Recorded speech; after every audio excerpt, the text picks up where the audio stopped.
In 3 decades of assignments covering world conflict, Mike Boettcher has witnessed, investigated, and been a victim of terrorism himself. He was kidnapped and threatened with execution in El Salvador in 1985. And 20 years later, he survived a suicide bomb attack and a roadside bombing in Baghdad. Mike joins us from Oklahoma City. And here in Washington is Courtney Radsch. She's the Advocacy Director for the Committee to Protect Journalists. And joining us from Morgantown, West Virginia, is Asra Nomani, an author, journalist, and activist. She was also a close friend of journalist Daniel Pearl, who was brutally murdered by al-Qaeda back in 2002. Asra, can I start with you? You've written very eloquently about the death of your friend and colleague, Daniel Pearl. Your reaction to what happened to Jim Foley? Jim's murder takes me back to this time in 2002 when we discovered that Danny had been murdered. And, you know, there's something in the innocence and the wide eyes and bright eyes of Jim Foley that reminds me of Danny. It reminds me also that we have come so far as societies, but yet we still struggle with these issues of the dehumanization of the other person. And sadly, journalists are now falling victim to the cruelty that exists out in the world. You obviously had a long wait for news of Daniel Pearl. We didn't really know what happened to Jim Foley for a long time. Mike, you've been in that position where you've been taken and held against your will, threatened with execution. I mean, what's it like? You know, your first instinct, and every instinct, is focused on staying alive. Initially, it's like, this isn't happening to me. And then adrenaline kicks in, and it's all about staying alive and things you've been trained to do to stay alive. I had back in 1980, when I first started covering wars, and it was the Salvadoran War, there was a seasoned Time magazine correspondent, Bernie Dietrich, and I asked him for advice. What do I do, sir? I mean, you know, in the middle of this. He said, son, one bit of advice, he said, never get on your knees. And frankly, that's what saved my life. I refused to get on my knees. I was beaten very badly, but they didn't pull the trigger and shoot me. You know, this getting on your knees seems to be happening more and more. Let's bring in Courtney Radsch here. You have statistics from the Committee to Protect Journalists about how many journalists lose their lives, how risky it is out there. Jim Foley was taken in Syria. That has been a particularly dangerous country in the last few years because of the civil war for journalists, correct? Correct. It is the most deadly country in the world for journalists for the past 2 years. Jim Foley marked the 70th journalist that's lost his life in Syria since the conflict began in 2011, and about half of those are freelancers. So we know that it's particularly dangerous for freelancers because that's higher than the normal rate of about 30%. We've also tracked about 80 journalists who have gone missing or been abducted during the conflict. We estimate that approximately 20 of those are still missing. So it is an incredibly dangerous place to be a journalist.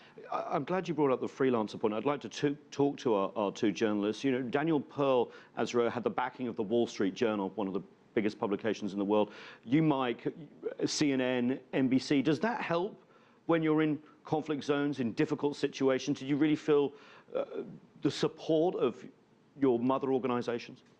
As you know, in Danny's case, we had this incredible institution that was the Wall Street Journal behind us, but it also ends up in its own way becoming a death sentence because the Wall Street Journal and other U.S. media companies are symbols of Western imperialism in the eyes of the folks that are doing the acts of crime.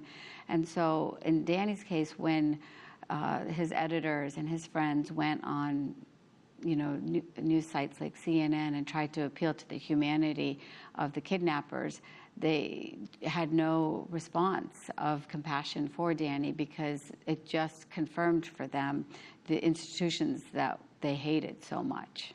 Mike, is that similar for you, or did you feel support from the networks that you work for, CNN, NBC? Well, you felt great support. You knew those people were there, but she is correct. It is a double-edged sword. You know, what we find in the field when we work right now is that in Afghanistan, for example, we are the first targets that are shot at. Someone with a camera is shot at first, because the sad truth is, if you kill a journalist, and that becomes huge news, and certainly it has with Jim. and it should be. But it also should be huge news when a soldier, a Marine is killed or a civilian is killed, and it's not.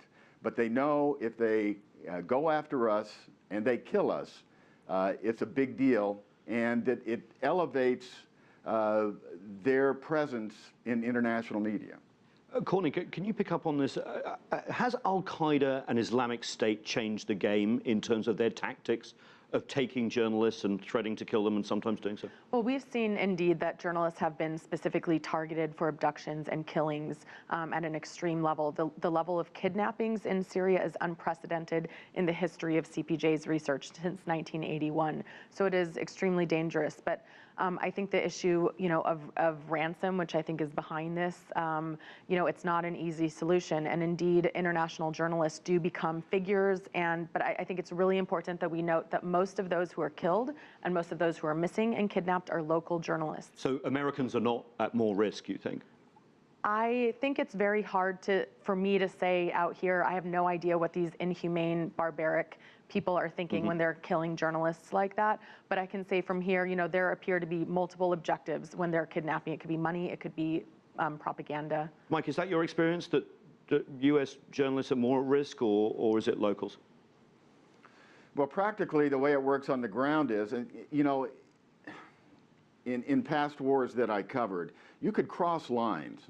In El Salvador, for example, you could cross from guerrilla lines to government lines. In Beirut, during the Israeli invasion in '82, same thing. In subsequent wars I've covered over the last 3 decades, that has changed. We really can't, especially in those conflicts in the Middle East, cross lines without dying. And so what happens is local journalists who are from that area are hired by big organizations to cover the most dangerous aspects of this. And that's why you see more of those local journalists dying. Now, of course, American journalists, are at great risk. Any European journalist or a foreign journalist, period. But certainly, we have so many people on the ground in areas we can't get to, or if we go to, we die, and a lot of them end up dying, and it's sad. And I think one of the issues here is there are so many different parties to this conflict. There are so many dangers to journalists. The government has imprisoned at least 12 journalists. Militias, the various militant groups have targeted journalists. So really the threats are coming from all sides. And that's why we're seeing that 87% of those killed are local journalists, and the vast majority of those still missing are also local journalists. I want to pick that up again in a bit, but we need to take a break.